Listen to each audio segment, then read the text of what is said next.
America आलमी super power है और इसका सदर दुनिया का ताकतवर तरीन शख्स कहलाता है। जब अमेरिकी सदर बैरून मुल्क सफर करता है तो सिर्फ होटल और परवाजें ही बुक नहीं की जाती बल्कि बहुत से और इकदाम भी उठाए जाते हैं। उनके सफर के लिए एक स्पेशल बबल तैयार किया जाता है जिसे इंपीरियल बबल कहते हैं। इस बबल में चंद एक मखसूस सहाफियों और फोटोग्राफर्स को रहने की भी इजाजत होती है। अमेरिकी सदर की हिफाजत की जिम्मेदारी सीक्रेट सर्विस के जिम्मे होती है। इसमें 7,000 से ज्यादा एजेंट्स हैं और उनके जिम्मे एक ही काम है कि सदर की हिफाजत कैसे करनी है। इस महकमे का बजट तकरीबन $2.25 अरब के करीब है। जब अमेरिकी सदर बैरून मुल्क दौरा करना चाहते हैं तो उसकी तैयारियां महीनों पहले ही शुरू कर दी जाती हैं। सीक्रेट सर्विस के एजेंट्स और व्हाइट हाउस का अमला मुतल्लिका मुल्क में 3 महीने पहले ही पहुंच जाता है। ये मुकामी एजेंसियों के साथ मिलकर सदर की सिक्योरिटी की डिटेल्स हासिल करते हैं और इस पर काम करते हैं।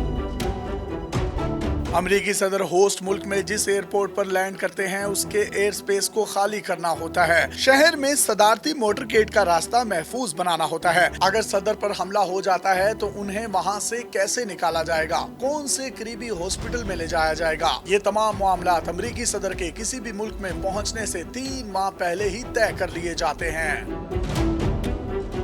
जैसे जैसे सदर की आमद करीब आती जाती है, एजेंट बम सूंघने वाले कुत्तों के साथ सदर के रास्ते के हर स्टॉप को चेक करते हैं। सदर के प्रोटोकॉल के रास्ते में खड़ी गाड़ियों को हटाया जाता है ताकि कार बम धमाके से बचा जा सके। अमेरिकी सदर जिस होटल में कयाम करते हैं वहाँ पार्किंग से भी तमाम गाड़ियों को हटा दिया जाता है। साथ ही साथ अमेरिकी सदर जब अपनी लिमोजिन से निकलते हैं तो उनके इर्द गिर्द एक शामियाना लगा दिया जाता है ताकि कोई भी मशकूक शख्स उनकी नकलो हरकत को ना नोट कर सके। अमेरिकी एजेंट्स इस बात को यकीनी बनाते हैं कि गैर मुल्की दौरों के दौरान सदर ज्यादा दूर ना जाएं। उन्हें इमरजेंसी अस्पताल के 10 मिनट के सफर के डायामीटर के अंदर रहना होता है ताकि किसी भी हंगामी सूरत हाल से कामयाबी से निपटा जा सके।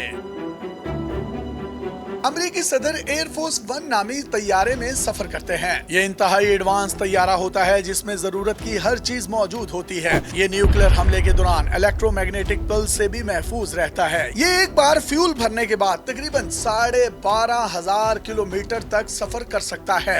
इसे दौरान परवाज ही रिफ्यूल भी किया जा सकता है। सदर के पहुंचने से पहले और बैकअप तैयारे को होस्ट मुल्क में भेजा जाता है। ये भी एयरफोर्स 1 की खसूसियात वाला एक स्पेशल तैयारा होता है। इस तैयारे की लोकेशन को खुफिया रखा जाता है ताकि हंगामी सूरत हाल में इसको इस्तेमाल किया जा सके। अमेरिकी सदर के तैयारे के साथ कई दूसरे तैयारे भी सफर करते हैं। दूसरे तैयारों में सदर की लिमोजिन, हेलीकॉप्टर और दूसरे आलात और भारी मशीनरी होती है। इसके अलावा सैकड़ों या हजारों लोग भी उन तैयारों में मौजूद होते हैं। सदर जब होस्ट मुल्क में उतरते हैं तो अपनी खसूसी लिमोजिन में सफर करते हैं। अमेरिकी सदर की इस कार को द बीस्ट या फर्स्ट कार भी कहा जाता है। ये चलता फिरता टैंक है जो बम प्रूफ होता है। सदर का मोटरकैड 20 से ज्यादा गाड़ियों पर मुश्तमिल होता है। जब ये मोटरकैड या प्रोटोकॉल निकलता है तो इसके रास्ते और अतराफ की सड़कों को मुकम्मल तौर पर बंद कर दिया जाता है।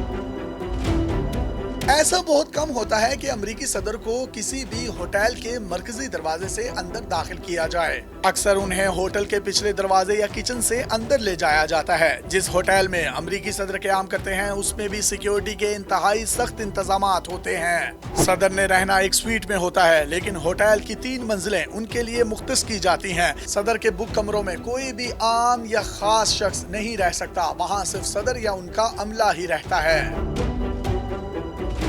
अगरचे होटल के कमरे में ऑलरेडी खिड़कियां लगी होती हैं लेकिन सदर की आमद से पहले उन खिड़कियों को बुलेट प्रूफ शीशों में तब्दील कर दिया जाता है। सदर के कमरे से तमाम इलेक्ट्रॉनिक डिवाइसेस हटा दी जाती हैं। टीवी, टेलीफोन वगैरह सब चीजें बाहर फेंक दी जाती हैं और उनकी जगह सीक्रेट सर्विस वाले अपनी महफूज डिवाइसेस उन तमाम कमरों में नस्ब कर देते हैं। इस तरह के इकदाम अमेरिकी खजाने पर एक बहुत बड़ा बोझ भी बनते हैं। अमेरिकी सदर अक्सर होटल का खाना नहीं खाते बल्कि उनके साथ उनका किचन स्टाफ भी साथ साथ चलता है। यही स्टाफ उन्हें खाना फराहम करता है। खाने को सदर तक पहुंचाने से पहले सीक्रेट सर्विस के एहलकार इस खाने को खुद खाकर चेक करते हैं कि इसमें किसी भी किस्म की कोई दूसरी या ममनुआ अशिया तो ऐड नहीं की गई। अमरीकी सदर के गैर मुल्की दौरों के दौरान तकरीबन 3 से 6 सिक्योरिटी की लेयर्स होती हैं। पुलिस बैरूनी सिक्योरिटी संभालती है। अक्सर इमारतों पर स्नाइपर्स तैनात किए जाते हैं। जनरल सीक्रेट सर्विस के अहलकार दरमियान में होते हैं और सदर के सबसे करीब सदारती हिफाजती डिवीजन के एजेंट्स मौजूद रहते हैं। एजेंट्स की तरबियत इस तरीके से की जाती है कि ये सदर के लिए अपनी जान दांव पर लगा सकें। 1981 में अमरीकी सदर पर एक पागल शख्स ने हमला किया तो सीक्रेट सर्विस का एक अहलकार उनके सामने आ गया। इस अहलकार ने अमरीकी सदर के सामने आकर अपने हाथ फैला लिए ताकि ज्यादा से ज्यादा वो अमरीकी सदर को कवर कर सके। इस एजेंट को सीने में गोली लगी और ये शदीद जख्मी हुआ, ताहम उसकी जान बचा ली गई। अपने मेजबान यासिर शामी को पाकिस्तान के सबसे बड़े digital media network daily Pakistan से इजाजत दीजिए और देखते रहिए डेली पाकिस्तान। अल्लाह हाफिज।